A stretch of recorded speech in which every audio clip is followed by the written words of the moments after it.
যে তুমি যদি ঘুষখোর হও, ঘুষ খেয়ে এসে নামাজ আদায় করো। তুমি যদি সুদখোর হও, কোটি টাকা সুদ খাওয়ার পরে সালাত আদায় করো। তুমি যদি জেনাকারী ব্যভিচারী হও, পতিতালয় থেকে বের হয়ে সালাত আদায় করো। তুমি যদি বিড়িখোর সিগারেটখোর হও, তাহলে বিড়ি খেয়ে সিগারেট খেয়েও তুমি সালাত আদায় করো, সালাত ছাড়িও না। গুনাহের দোহাই দিয়ে, গুনাহের অজুহাত দিয়ে সালাত ছাড়িও না।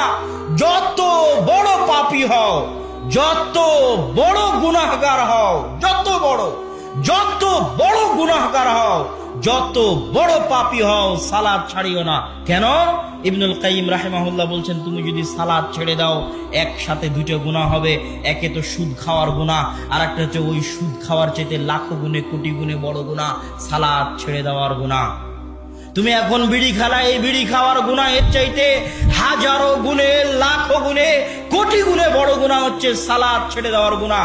বিড়িও খেলে সালাতও আদায় করলে না, একে তো বিড়ি খাওয়ার গুনাহ, আর একে তো সালাত ছেড়ে দেওয়ার গুনাহ, যেটা বিড়ি খাওয়ার চাইতে লাখো গুণ, কোটি গুণ ভয়ঙ্কর, বিপজ্জনক, মহাপাপ, মহা অন্যায়।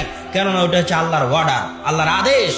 আল্লাহর আদেশ তুমি মানতে বাধ্য, যে কোনো পরিস্থিতিতে, যে কোনো অবস্থায়, যেখানে থাকো না কেন।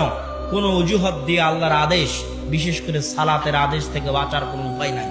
সালাতের আদেশ থেকে কোনো অজুহাত দিয়ে পালিয়ে বাঁচার কোনো উপায় নাই। বিড়িখোর হলেও সালাত পড়তে হবে, সিগারেটখোর হলেও সালাত পড়তে হবে, ঘুষখোর হলেও নামাজ আদায় করতে হবে, সুদখোর হলেও নামাজ আদায় করতে হবে, ব্যভিচারী হলেও নামাজ আদায় করতে হবে, পতিতালয় থেকে বের হয়ে এসে নামাজ আদায় করতে হবে। দিস ইজ দ্য ওয়ার্ডার, আল্লাহর আদেশ করতে হবে।